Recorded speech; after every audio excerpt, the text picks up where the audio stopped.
Hello everyone, start करते हैं 10th का chapter 1 chemical reaction and equations. Consider the following situation of daily life and think what happens when milk is left at room temperature during summers. इसने बोला कि आपको क्या करना है, डेली लाइफ की ये सिचुएशंस को कंसिडर करना है और सोचना है कि क्या होता है कुछ सर्टेन केसेस में, जैसे कि अगर आप मिल्क को रूम टेम्परेचर पे गर्मियों में छोड़ दो, ठीक है। अगर आयरन तवा, पैन या फिर नेल जो होती है आयरन की, उसको आपने एक ह्यूमिड एटमॉस्फेयर जिसमें आपका पानी है, ऑक्सीजन है, उसमें ऐसे ही छोड़ दिया। ग्रेप्स जो होते हैं धीरे धीरे फर्मेंटेशन करा जाता है उनका और चीजें बनाने के लिए।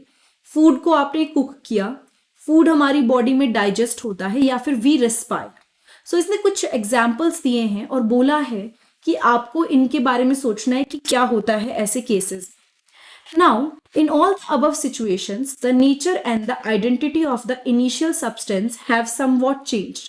यानी कि जैसा आपने 7th क्लास में पढ़ा था, वैसे ही यहाँ पे क्या हुआ है, जो नेचर और आइडेंटिटी है स्टार्टिंग की, यानी पहले जो चीजें थी उसमें और अब में काफी डिफरेंस है। पहले जो चीजें थी और अब जो प्रोडक्ट बना है वो चेंज हो चुका है, ठीक है, ये इसने बोला है। उसके बाद है we have already learn about physical and chemical changes of matter in our previous classes.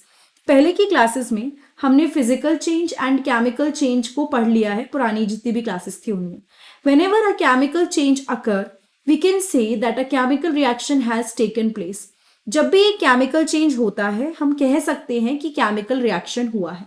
यानी सपोज कभी भी कोई केमिकल चेंज होगा, कोई नया ऑब्जेक्ट बनेगा, तो आप लोग क्या कह सकते हैं कि यहाँ पे क्या हुआ है, केमिकल रिएक्शन हुआ है। ऑब्वियसली बात है, अगर कुछ केमिकल चेंज होगा तो ये केमिकल रिएक्शन होगा ही होगा।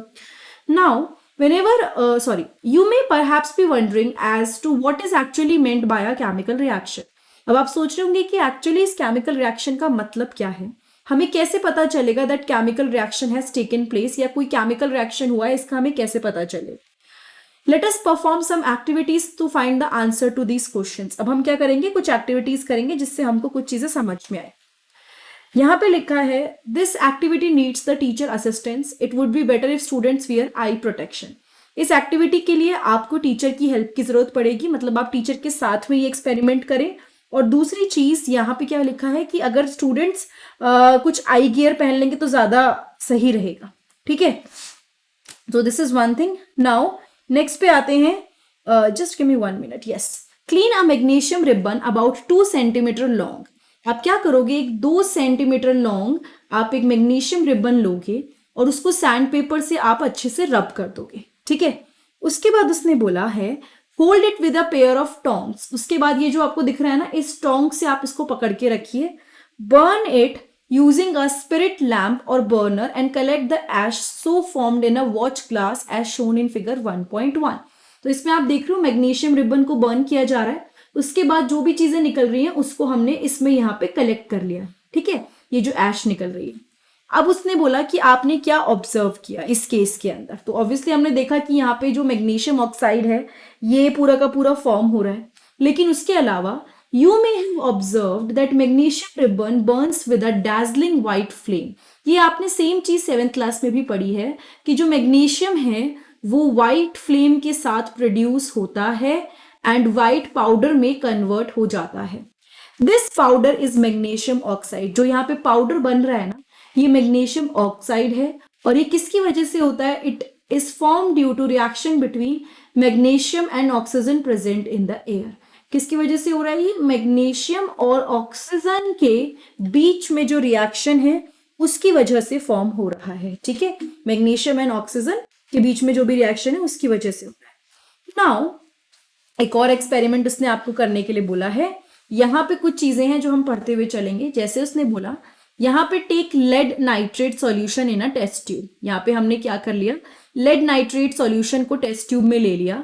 उसके बाद आपने पोटेशियम आयोडाइड सॉल्यूशन उसके अंदर ऐड कर दिया। आपने क्या चीज ऑब्जर्व करी ये आपको बताना है, ठीक है। Just give me 1 minute.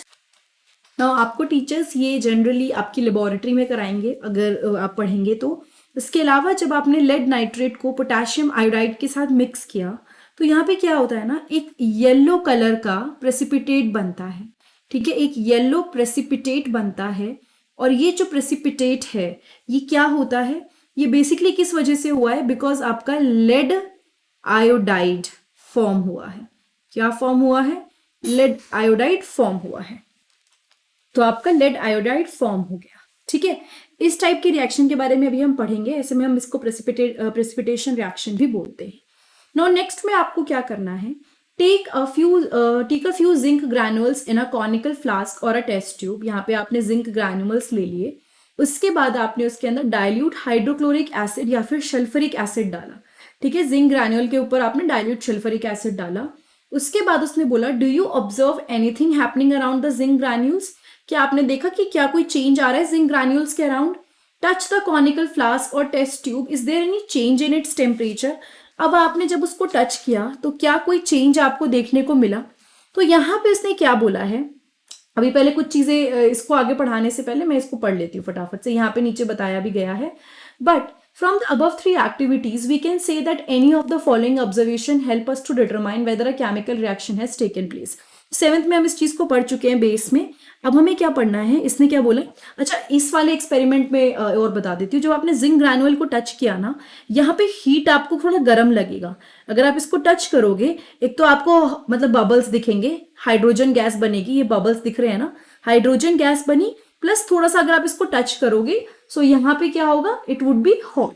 ठीक है, तो अब इन एक्सपेरिमेंट जो हमने किए, मैग्नीशियम वाला, लेड नाइट्रेट वाला या फिर ये जिंक वाला, इससे हम कुछ चीजें कह सकते हैं। From the above three activities we can say that any of the following observation help us to determine whether a chemical reaction has taken place. कोई भी एक चीज हमें हेल्प करती है डिटरमाइन करने में कि कोई रिएक्शन हुआ है कि नहीं। क्या क्या, change in state, change in colour, evolution of a gas and change in temperature. State में चेंज आया, स्टेट तो खैर फिजिकल में भी आता है, बट ऑलरेडी स्टेट में चेंज आया, कलर में चेंज आया, कोई गैस का इवोल्यूशन हुआ या टेम्परेचर में चेंज आया, इन सब चीजों से आप लोग क्या कह सकते हो, यू कैन से कि फाइनली हाँ कुछ चेंज हुआ है। As we observe the changes around us, we can see that there is a large variety of chemical reaction taking place around us। जब हम आसपास देखते हैं, हम देखते हैं कि बहुत सारे वेराइटी ऑफ केमिकल रिएक्शन है जो हमारे आसपास हो रहे हैं।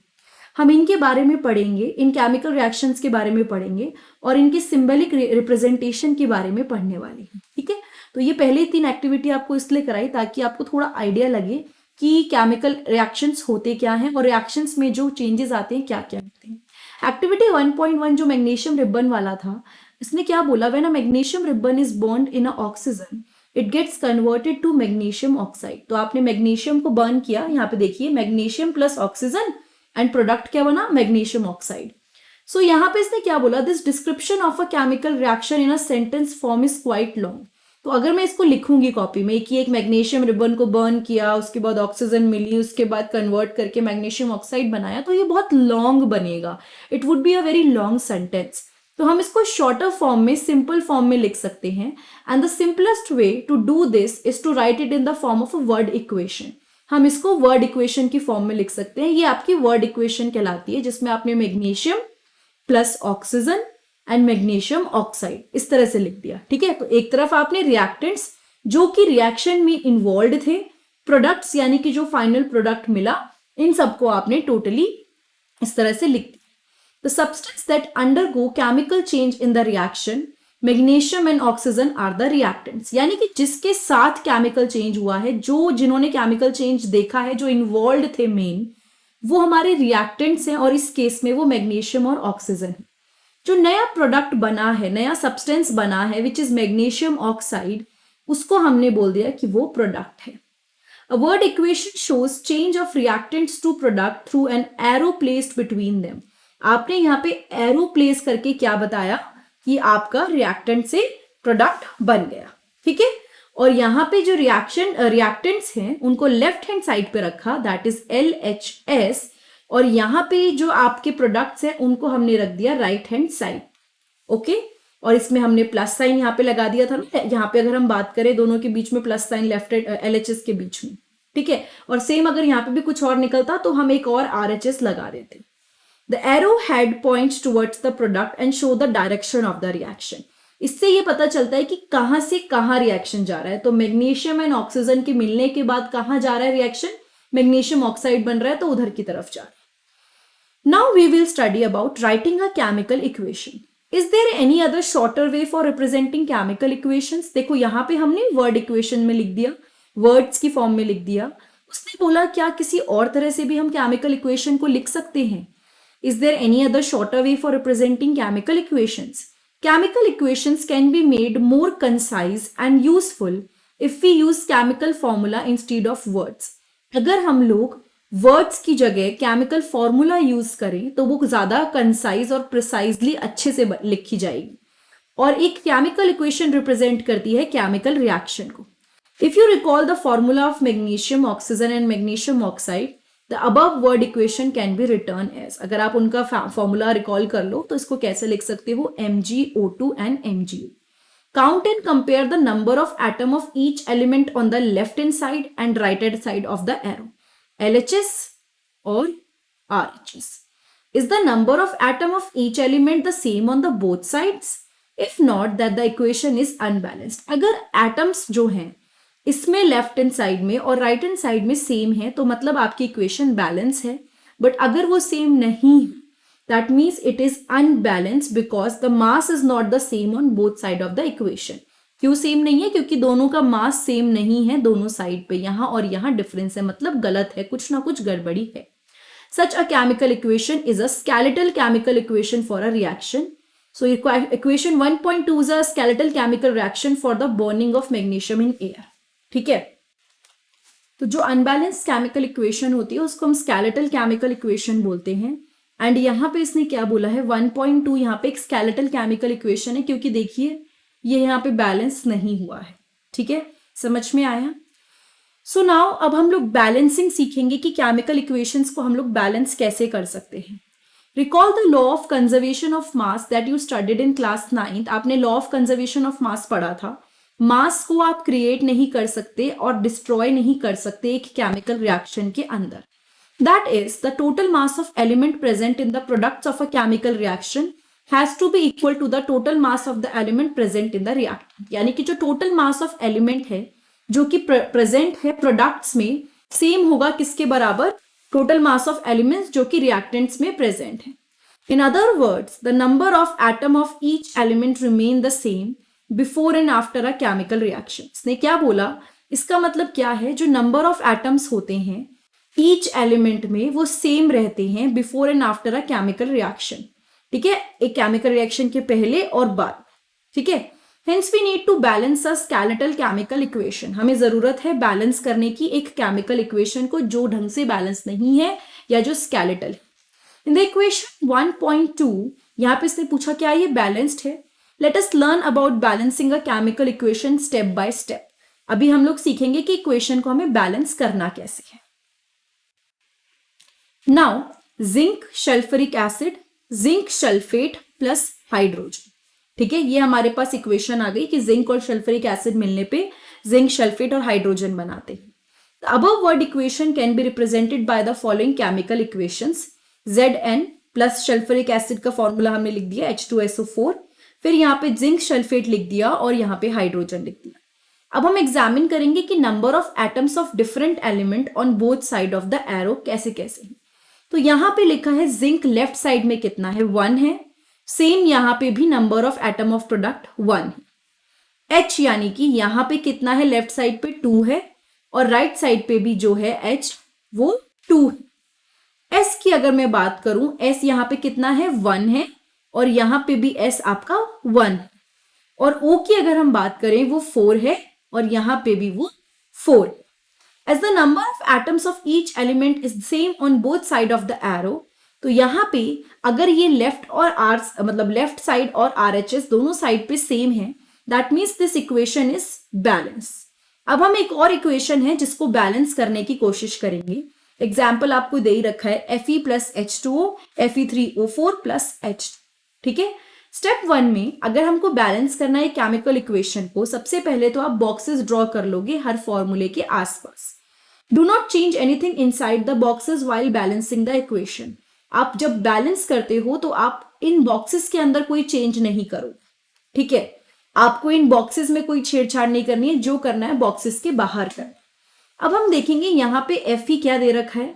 Fe 1 है, और इधर F ही 3 दे रखा है। H यहाँ पे 2 है और यहाँ पे H कितना दे रखा है, यहाँ पे 2 और इधर अगर आप बात करो यहाँ भी 2। ध्यान से देखिए, यहाँ 2 और यहाँ 2 और यहाँ पे O जो दे रखा है वो कितना दे रखा है, यहाँ पे 1 दे रखा है और यहाँ पे 4 दे रखा है। So clearly it is not balanced.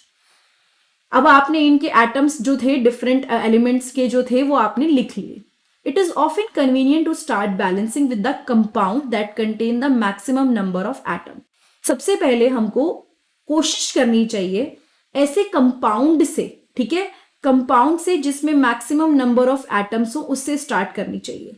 ये रिएक्टेंट भी हो सकता है और प्रोडक्ट भी हो सकता है। तो पहली चीज इसने क्या बोली, वी कैन टेक कंपाउंड जिसमें मैक्सिमम नंबर ऑफ एटम दे रखे हैं, ठीक है। In that compound select the element which has the maximum number of atom. उस कंपाउंड में, पहले तो वो कंपाउंड है जिसमें मैक्सिमम नंबर ऑफ एटम है, उसके बाद उसने क्या बोला, उस कंपाउंड में एक ऐसा एलिमेंट सेलेक्ट कीजिए जिसमें मैक्सिमम नंबर ऑफ एटम्स है, ठीक है। यानी कि वो कंपाउंड जिसके अंदर मैक्सिमम नंबर ऑफ एटम है, आपने क्या किया, उस कंपाउंड के अंदर उस एलिमेंट को सेलेक्ट करा जिसमें मैक्सिमम नंबर ऑफ एटम है। इस क्राइटेरिया को यूज करके अगर हम देखें तो यहाँ पे मैक्सिमम नंबर ऑफ एटम किसके अंदर है, Fe जो आपका ये वाला है, ठीक है। तो हमने we select Fe3O4 and the element oxygen in it, क्योंकि ऑक्सीजन जो है आपका, इसने क्या बोला, यहाँ पे देखिए सबसे ज्यादा इसके अंदर नंबर ऑफ एटम्स है। तो हमने Fe3O4 लिया, ये तो कंपाउंड हो गया, लेकिन इसके अंदर सबसे पहले हमने ऑक्सीजन को ले लिया। So there are 4 oxygen atom on the RHS, यहाँ पे 4 हैं and only 1 on the LHS, यहाँ पे केवल 1 है, ठीक है।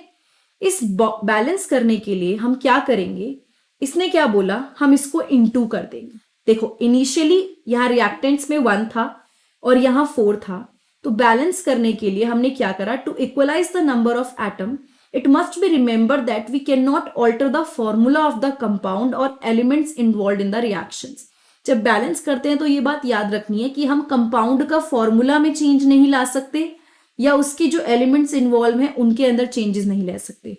जैसे कि अगर ऑक्सीजन एटम्स को बैलेंस करना है, we can put coefficient 4s4h2o and not H2O4। मतलब सिंपल सी बात है, आप जैसे ही यहाँ पे H2O के पीछे अगर उसको बैलेंस करने के चक्कर में आप यहाँ पे 4 लगा दोगे तो वो गड़बड़ हो जाएगा, क्योंकि वो H2O ही चेंज हो जाएगा। तो आप उसके आगे चेंज कर सकते हो, ठीक है। तो यहाँ पे हमने क्या किया, now the partially balanced equation becomes, ये जो 4 था, क्योंकि यहाँ पे पहले 4 नहीं था, तो ऑक्सीजन को बैलेंस करने के लिए मैं पीछे 4 नहीं लगा सकती थी, मैंने यहाँ 4 लगा दिया, ठीक है। तो ये वाला 4 मैंने यहाँ प्लेस कर दिया क्योंकि मैं यहाँ पे प्लेस नहीं कर सकती थी। Fe and H atom are still not balanced. आपका Fe जो है और आपका H जो है वो अभी भी बैलेंस नहीं है। क्यों नहीं है, Fe यहाँ पे 1 है, यहाँ पे 3 है और H अब आप देखिए यहाँ पे पूरी तरह से चेंज हो चुका है आपका, ठीक है। Fe अब यहाँ पे क्या लिखा है, let us balance hydrogen atom in the partially balanced equation. अब क्या करेंगे, pick any of these element to proceed further. आप Fe भी ले सकते हो या फिर H भी ले सकते हो। तो सबसे पहले हम लोग H लेंगे, है ना। यहाँ पे इसने क्या बोला, अब इसको कितना बैठ रहा है इसमें एलिमेंट, इसमें 8 बैठ रहे हैं, 2 4 8 होते हैं ना। तो इनिशियली यहाँ पे 8 बैठ रहे हैं, ठीक है। यहाँ पे देखिए यहाँ पे 8 बैठ रहे हैं और यहाँ पे 2H है। ये देखो 4H2O है, तो ये 2 4 आपका, सॉरी 2 है, तो आप ऐड हो जाएगा आपका। सो यहाँ पे हमने क्या कर दिया, इसको चेंज करके 8 बोल दिया। सिंपल सी बात है, अगर आप इसको वैसे भी ऐड करिए, ठीक है। H2 है और हर बार आप उसको 4 बार ऐड करोगे तो वो 8 ही बन जाएगा, ठीक है बच्चा। नाउ नेक्स्ट में आप क्या करेंगे, यहाँ पे 2 है क्योंकि ये देखिए, okay. Fe and H atom are still not balance. अब इसको बैलेंस करने के लिए हमने क्या करा, हमने इसको बैलेंस करने के लिए हमें पता चल गया कि हमें इसको 2 से इंटू करवाना पड़ेगा। 2 4 8 करना पड़ेगा, यानी इसको हम मल्टीप्लाई करें तो 8 आए। तो अभी तक यहाँ था लेकिन यहाँ 4H था, तो हमने क्या करा, इसको बैलेंस करवाने के लिए यहाँ पे 4 लगा दी, ठीक है। तो ये आपका 4H2 हो गया। अब आप जरा काउंट कीजिए, अब केवल एक चीज है जिसमें वर्ड चेंज रह गया है एंड दैट इज Fe, ठीक है। F ही रह गया जिसमें गड़बड़ है। Examine the above equation and pick up the third element which is not balanced. अब यहाँ पे देखिए रिएक्टेंट में एक Fe है और यहाँ प्रोडक्ट में 3 Fe है, ध्यान से देखिए। तो अब आप क्या करोगे, अब आप इसको 3 से इंटू कर दोगे। तो यहाँ पे हमने 3 रख दिया क्योंकि यहाँ पे Fe3 है। एंड फाइनली जब आप इसको चेक करोगे करेक्टनेस के लिए, तो आप देखोगे कि यहाँ पे Fe H2O Fe3O4 4H2 पूरा बैलेंस हो चुका है। अगर आप नंबर ऑफ एटम्स दोनों में काउंट करोगे हर एलिमेंट के, तो वो सेम होंगे। The number of atoms of element on both side of equation are equal. यहाँ पे नंबर ऑफ एटम्स दोनों साइड पे इक्वल हैं। The equation is now balanced and this method of balancing chemical equation is called hit and trial method, as we have taken trial to balance the equation. क्या बोला गया इसको, hit and trial method, क्योंकि हमने इसको balance किया है by using the smallest whole number coefficient। ठीक है, हमने सबसे छोटा नंबर यूज करके इसको बैलेंस किया है फाइनली, और ये हमने इसको फाइनली जिसे कहते हैं ना बैलेंस कर दिया। Writing symbols of physical state, carefully examine the above balanced equation. Does this equation tell us anything about the physical state of each reactant and product? No. Information has been given in this equation about their physical state. इन्होंने क्या बोला, क्या हमें इसकी physical state के बारे में कुछ पता चल रहा है? हमें इसको देख के कुछ पता नहीं चल रहा कि किसकी क्या फिजिकल स्टेट है। तो हम ऐसे में क्या करते हैं, जब हम लोग इसको बैलेंस करते हैं, हम फिजिकल स्टेट को मेंशन करते हैं केमिकल फॉर्मूला के साथ। The gaseous, liquid, aqueous and solid state of reactant and products are represented by the notations G। ठीक है, मतलब हमने क्या करा, बेसिकली गैस है, लिक्विड है, एक्वस है, सॉलिड है, क्या फॉर्म है।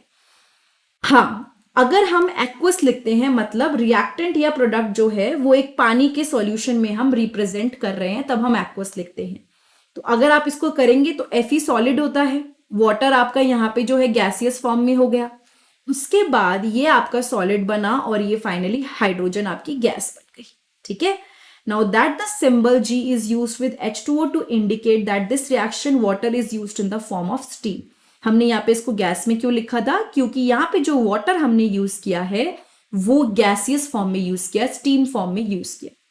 Usually physical states are not included in a chemical equation unless it is necessary to specify them. Generally हम लोग फिजिकल स्टेट्स को इंक्लूड नहीं करते हैं केमिकल इक्वेशन में अनलेस जरूरी ना हो उनको स्पेसिफाई करना। ठीक है, sometimes the reaction condition such as temperature, pressure, catalyst etcetera for the reaction are indicated above और बिलो द एयर। ठीक है, कई बार हम चीजों को मेंशन करवाते हैं, जैसे यहाँ पे मेंशन करा हुआ है, यहाँ पे मेंशन किया गया है क्या चीज है, टेम्परेचर क्या है, प्रेशर क्या है, एटमॉस्फेरिक प्रेशर कितना है, ये सब चीज। ठीक है, अब इसके बाद उन्होंने बोला है कि आप इक्वेशंस को मेजर कर सकते हो। आपको यहाँ पे इक्वेशन दी है 1.2, we will go here, okay, where is it. So यहाँ पे उसने बोला कि आप इसको क्या कहते हैं वो कर सकते हो बैलेंस। तो यहाँ पे हमने क्या करा, मैंने इसको ऐसे लिख लिया है। LHS में हमने देखा मैग्नीशियम 1 है, RHS में मैग्नीशियम 1 है। ठीक है, उसके बाद मैंने क्या देखा, LHS में ऑक्सीजन हमारा क्या है 2 है, RHS में अभी तक जो था वो 1 है, लेकिन जब मैं इसको बैलेंस करूंगी, टू बैलेंस मैं इसको इनटू करूंगी 2 से, क्योंकि जितना है उतना ही बराबर करना है। तो फाइनली यहाँ पे क्या हो गया, 2 हो गया। तो ये तो मैंने 2 लगाने के लिए 2 mgO लगा दिया, बट द प्रॉब्लम अराइजेज, अब ये 2 mg हो गया है, तो यहाँ पे क्या हो गया है हमारा, राइट साइड पे 2 हो गया है, तो ये 2 हो गया है। और अगर ये 2 हो गया है तो इसका मतलब यहाँ भी 2 होना जरूरी है। तो यहाँ पे हमने इसको बैलेंस करने के लिए यहाँ पे भी 2 लगा दिया। तो 2 mg O2 O2, और इस तरह से आपकी जो इक्वेशन है वो बैलेंस हो गई है। क्या ये समझ में आया आप लोगों को? बिकॉज दिस इज एक एग्जाम्पल है और हमने इसमें बैलेंसिंग समझ ली है कि कैसे करनी है। तो I guess we are almost done. इसके बाद ये क्वेश्चन आंसर्स करेंगे एंड देन हम लोग टाइप्स ऑफ केमिकल रिएक्शन की तरफ चलेंगे कि कौन कौन से रिएक्शंस होते हैं। सो अगर आपको ये वीडियो में समझ में आया कुछ भी या फिर आपको अच्छी लगी है वीडियो, तो आप लोग इस चैनल को सब्सक्राइब कर सकते हैं। मेरे चैनल पे जाके 10th की साइंस की प्लेलिस्ट, 10th की केमिस्ट्री की प्लेलिस्ट, 10th की बायोलॉजी, 10th के क्वेश्चन आंसर्स, 10th की फिजिक्स, ये सारी प्लेलिस्ट हैं जो आपको इंडिविजुअली मिल जाएंगे और वीडियो ढूंढने में काफ़ी आसानी होगी। एनसीईआरटी मैंने कवर करी है line to line with question answers in text plus exercise, आप चेक कर सकते हैं एंड चैनल को सब्सक्राइब जरूर कीजिएगा। Thank you so much, have a nice day, see you next time in the next video.